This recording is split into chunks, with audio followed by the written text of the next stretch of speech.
সদ্য প্রতিকূর তৃণমূলে জয়েন করেছে, তাও অভিষেকের হাত ধরে। যে অভিষেককে নিয়ে নানান কটাক্ষ করেছেন, কিন্তু তাতে কি যায় আসে। কিন্তু সদ্য প্রতিকূর যে কথা বলে গেছে এসডিপিআই ওয়েলফেয়ার নিয়ে, আমার মনে হয় প্রতিকূরের ক্ষমা চাওয়া উচিত গোটা পশ্চিমবঙ্গরা, গোটা দেশবাসীর কাছে। যখন সিপিআইএমে ছিলাম তৃণমূলকে বিজেপি বলে অনেক রটিয়েছি। তৃণমূল সেটা ভুল প্রমাণ করার জন্য অভিষেক ব্যানার্জি, মমতা ব্যানার্জি সুপ্রিম কোর্টে গেলেন। আর প্রতিদিন তৃণমূল কংগ্রেস সিপিআইএমকে বলছে বিজেপির বি টিম তোমার ভোট ট্রান্সফার করেছো। সেটা প্রমাণ করার জন্য মোহাম্মদ সেলিম হুমায়ুনের সঙ্গে বসলেন। সেটা প্রমাণ করার জন্য মোহাম্মদ সেলিম ওয়েলফেয়ার পার্টির নেতাদের নিয়ে এসে আলিমুদ্দিনে মিটিং করলেন। সেটা প্রমাণ করার জন্য এসডিপিআই এর মতো প্রকাশ্য সভাতে সিপিএম এর প্রতিনিধি পাঠাচ্ছেন। তো ফলে পরিষ্কার হয়ে গেছে কে কোন ডিল করেছে। প্রতিকূর যে দল ছেড়েছে সে দল সম্পর্কে প্রতিকূর জানে কোথায় ছিল। আর এসডিপিআই এর রেকর্ড আছে, যারা কখনো পাঞ্জাব, কখনো হরিয়ানা, কখনো চেন্নাই, বিপদ আপদে মানুষের পাশে তারা থাকে। প্রতিকূর এটা জেনে নাও, এসডিপিআই যে পার্টি, সেই পার্টির যারা সদস্য আছে তারা বিড়ি তো দূরের কথা, একটা বিড়ির সুতো তাদের কাছে পাবে না। তোমাদের পকেটে চেক করলে হয়তো অনেক কিছু পাওয়া যাবে। এছাড়াও এমনকি তুমি যে দলে ছিলে, সিঙ্গুর, নানুর, নন্দীগ্রাম, কেশপুর, গড়বেতা, ক্যানিং, প্রতিনিয়ত খুন করতো তারা। 34 বছরে বাম শাসনে লক্ষাধিক মানুষ খুন হয়েছে। সারা রাজ্য থেকে পুলিশের ড্রেস পরিয়ে নন্দীগ্রাম অপারেশন তোমার দলই করেছিল। তুমি সেই দলে ছিলে, আর তুমি সেই দলের সুনাম করতে, বদনাম করতে, সেটা তোমার ব্যক্তিগত বিষয়। তুমি এসডিপিআই সম্পর্কে কথা কিভাবে বললে যে এসডিপিআইয়ের সঙ্গে ওরা সম্পর্ক তৈরি করছিল, এসডিপিআই দলে গেছিল, এসডিপিআইয়ের সঙ্গে মিটিং করেছিল। এসডিপিআই সম্পর্কে তোমার জানতে হলে তোমার পূর্বপুরুষ নিয়ে আবার সেখানে ভর্তি হতে হবে। কথা কি বলছো সেটা তুমি অন্তত জেনে রেখো। এটা প্রতিকূর, তুমি এটা জানো না, তুমি যে দলে গেছো তুমি নিজে বলছো তারা চোর, তারা ডাকাত, তারা বাটপার, তারা মানুষের লুট করছে, কয়লা চুরি করছে, সোনা চুরি করছে, তারা নারী নিয়ে বিভিন্ন জায়গায় বিলাসবহুল জায়গায় থাকে, হোটেলে থাকে।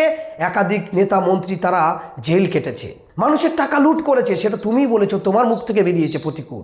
আজ তুমি সেখানে গেছো আবার ভোগ বিলাস করতে, সেটা তোমার ব্যক্তিগত বিচার, তোমার রুচি। কিন্তু তুমি জানো না, তুমি যে এসডিপিআই ওয়েলফেয়ার সম্পর্কে বলেছো, তাদের কোথাও একটা দেখেছো কারো রক্ত ঝরাতে?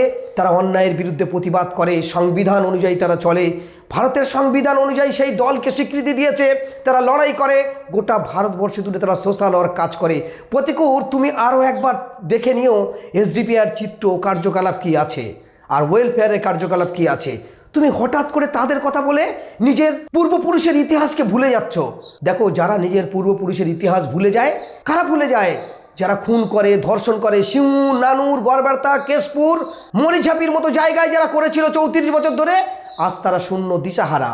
জোর তো দূরের কথা, তারা বলছে আমাদের এই আসন লাগবে। একে জিরো, কংগ্রেসও জিরো, সিপিএমও জিরো, একমাত্র আইএসএফ বিধায়ক একটা আছে। বিশেষ করে বামফ্রন্টের যে চিত্র উঠে এসেছে, বামফ্রন্ট দুটি ভাগে ভাগ হয়েছে।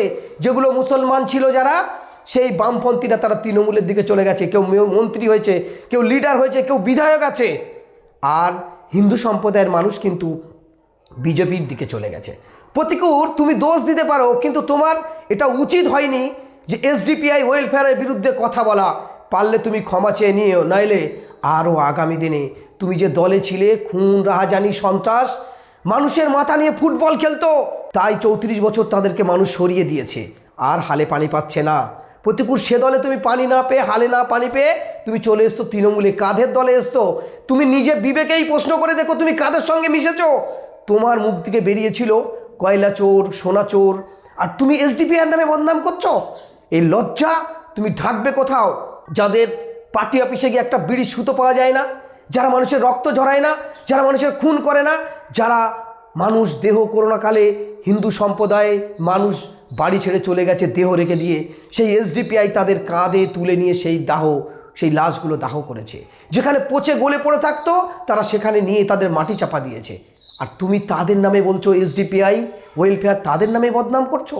একবার ভেবে দেখো প্রতিকূর, তুমি কি বলতে চাইছো।